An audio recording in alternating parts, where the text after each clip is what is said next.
Well, what a crazy turn of events. As you can see here, this is why bodybuilding is so fun. It is unpredictable. All it takes is a little bit of spilling over, coming in too flat, peaking too soon, peaking too late, and you never know who can surpass who. So I'm going to go do men's open and men's classic. I'm going to start with men's classic here.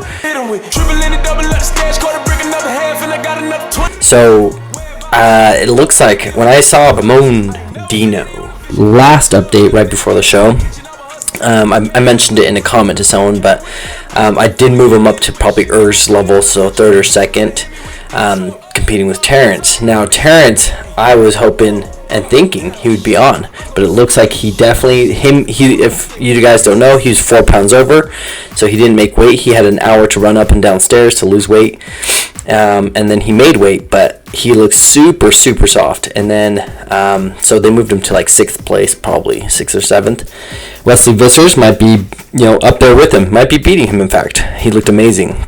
We had Mike, he looked super impressive. Gabriello wasn't lean enough, but it was kind of cool that he was compared with Chris Bumstead, his like twin essentially.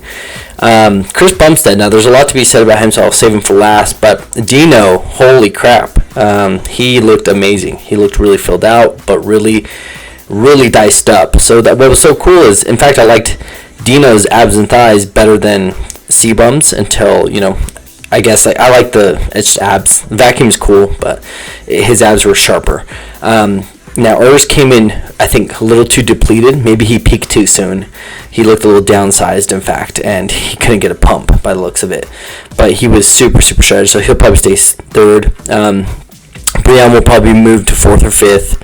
So it was a pretty amazing lineup nonetheless. Even with Chris Bumstead, there was a few, it looks like, his injuries and some things that kind of took away his typical balance and symmetry. Definitely did show through. So his quad tear on his right leg, you can kind of tell it kind of messed with the size and actually the appearance of it more than anything, more than the size. And then one of his biceps for some reason was a little blurry. His left arm bicep, you can kind of see in the front double bicep, it was just kind of not as detailed, and the peak wasn't as like sharp as the right arm. So kind of interesting there. I wonder if he did tear something, or maybe he was injecting his bicep and the injection site kind of made it blurry, because that vein that's actually like an artery usually pops out super well on Chris Bumstead. Anyways, it was a really good, and like you could never guess that Terrence would not be on. So it was awesome that quite the startup happened in men's classic. Kind of sad for Terrence because I like Terrence a lot, but it's okay. These things happen, and it shows that C-Bum's also now he's undeniable to a point, but he's not undefeatable. Like, he can definitely be defeated. Dino can take him. It shows, and Urs is right there with him. And now these new guys like Mike and even Wesley, like, they're younger guys who I couldn't keep my eyes off Mike. His shape is just so pretty. He's just not conditioned enough nor big enough. He looks kind of young, like young muscle. Dino looks like more matured from last year to this year. It's crazy. But C-Bum looks sharper, and he's still bigger. He beat Dino in most every pose. And that's one thing when judging. You have to do shots for shots. Their most musculars, their favorite classic pose, their front double bicep, their side chest, things like that. You go pose by pose.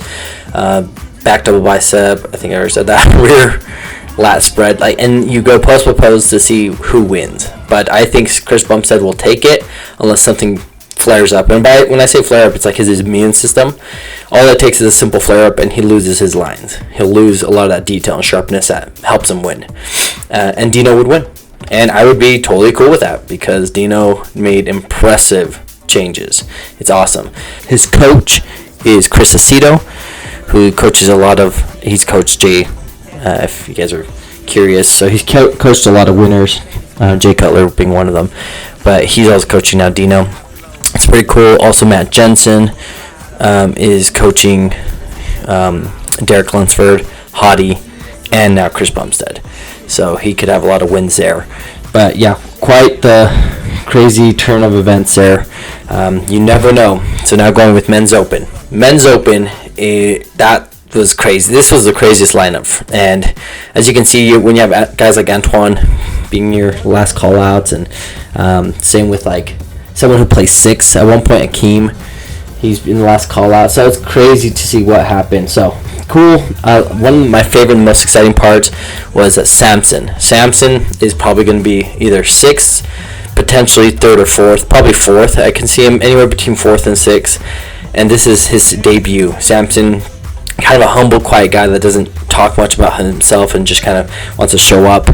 Super humble, but man, he was a beast. To see him stand next to Ramy, and Ramy looked small comparatively to a point, it was impressive. And Samson's shape is just so much prettier. It's just everything about it. I was like, dang, it's like a Rafael Brando, but bigger.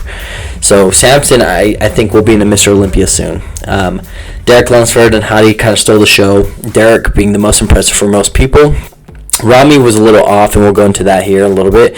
Nick looked amazing. His shape is not the most beautiful, but you can't say that he didn't make huge changes. He grew. He's more cut. Crizzo, now second line out, and Ian, Hunter, Andrew Jacked, they came a little off. Even Bonac had a distended stomach. So did Hunter, a little bit washed out, kind of flattened. Ian, kind of the same. It's like, I feel like him and his coach really struggle hitting the mark. I feel like I almost want to say, Ian, just go with Hani Rambod as well with Sebum and get a new coach and actually hit the mark, because I feel like Hadi knows how to do. I mean, Hani Rambod knows how to do it better. Seeing Hadi and Derek and Sebum, he just seems to do better with peak week, or Matt Jensen. But I think Ian needs to get a new coach, because it's just they keep on missing the mark by a little bit. If I was Ian, I'd be frustrated. Hunter, I wonder if he's thinking the same thing. Ben Chow's his coach, and I'm not sure what happened. I'm not sure why he looked a little bit less, and he was definitely pissed. Bonac, his belly was distended and his legs were. He was definitely bigger, but not as much detail. Andrew Jack was he missed a little as well. Same with Crizzo, he looked a little washed out comparatively, and he was super pale even in like the night before prejudging. So he should have been tanning up long before then, all week, just like a lot of the other pasty white guys like Ian and Hunter. Anyways, so now we go to Ramy.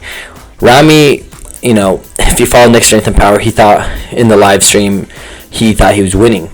He's like, oh, lights out, it's done, it's over. They moved him to the far right, though, when they showed him to the others. The wow factor was taken by Derek and Hadi, who had the most balance, the most detail, conditioning with size. And in the end, it's a muscle competition, so the most muscly will win, but it's got to make sense with all the other things. So now what happened with Ramy is he's got a few things. I think he went for the conditioning game too much, potentially, and he downsized too much. His arms are smaller. You can see from last year to this year, just a difference in triceps. His triceps shrunk. His biceps did too. They still look okay, but his triceps definitely just disintegrated. Same with his calves, actually. His lower back, you can see he's lost his lats, but with his calves, he was injecting, instead of his shoulders, he was injecting his glutes, which is the other common area. But I think they both kind of had some kind of, abscess or something where it's an infection, because they're both they're protruding. And then his midsection, I don't know what happened, Ramy, but his midsection is usually pretty good for how big he is, but it made his waist look blockier since it was all blurred lines, kind of washed out.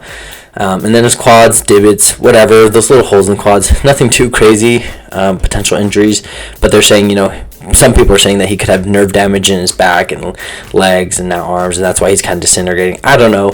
I think they just probably depleted him too much and got him peaked too soon.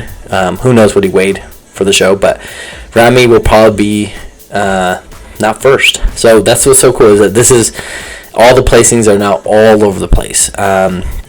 Top 10 are totally different. It's probably going to be Hadi or Derek. Brandon, just even now, it's the finals, and Brandon looked way better. So Brandon can sneak up there and beat Hadi and Derek. I think Hadi and Derek Brandon, Hadi, and Derek are going to be your top 3 somewhere, and you can put them anywhere first. Brandon can win, Derek can win, Hadi can win. And then you probably have Nick Walker cemented in 4th. Samson could beat him, depending on if they go for that, because he looked better too. But if they go for the shape, Samson will win. But Samson and Ramy will be 5th and 6th. That will top up your 5th and 6th position. Andrew looks a little bit better, so he'll probably be 7th or 8th. So it's just pretty crazy. Ian is going to be top 10, probably around there, maybe even top until 12. That's crazy. This is a really wild show. So as far as my side, I've thoroughly enjoyed it. I hope you guys could kind of get a better idea as to like my breakdown and why I think, hopefully with the previous videos, why they judge the way they do, and how they judge. So now seeing it with the Mr. Olympia, it's crazy to think we're literally having to pick apart body parts with the best of the best. If you saw all these guys, like even just amateur Olympians at the gym, they'd be like the biggest guys ever. And then you put a pro next to the amateurs, it's a different level. And so when you have the pros versus the pros, the top in the entire world, it's just like a whole different ball game. So it's kind of cool to see. Definitely, I think Derek or Hottie or Brandon will take the show. And congrats to Ramy. Also on a side note, because there's so many dang competitors, 30 plus, 60 plus for men's classic, 30 plus for men's open. I mean, these shows are going out to like 1 a.m., 2 a.m., depending where you are, even earlier. That's the one, terrible thing is, I don't know. I hope they somehow switch that, because that was definitely terrible. But congrats to Chris Bumstead. I think he took it. Dino will be 2nd. Urs will be 3rd. Congrats to those top 3 for men's open. Congrats to Hottie, Derek, and Brandon. I don't know who will win, who will beat who. I'm excited to see who will win. But congrats to all the competitors this Mr. Olympia 2022. Well fought, battle tested, every single one of you guys. And then they get to have a cheat meal. I miss that you soak up all the carbs and cardio, lifting, everything becomes way more fun as your mind also wakes up. Everyone's kind of sick when it comes to being at peak week. You're just under the weather because your immune system is shot because you're so depleted. So I don't know. I hope you guys enjoyed. I thoroughly enjoyed this. It was so fun to do on my side. So I hope you guys enjoy it. And it's still going on right now, Mr. Olympia. It's like 9:33 right now, Mountain Standard Time, and it's going to go on until probably 1 a.m. So hope you guys enjoy, and I'll make another video for the finals. And as always, he is your reigning 3-time Olympia champion, Chris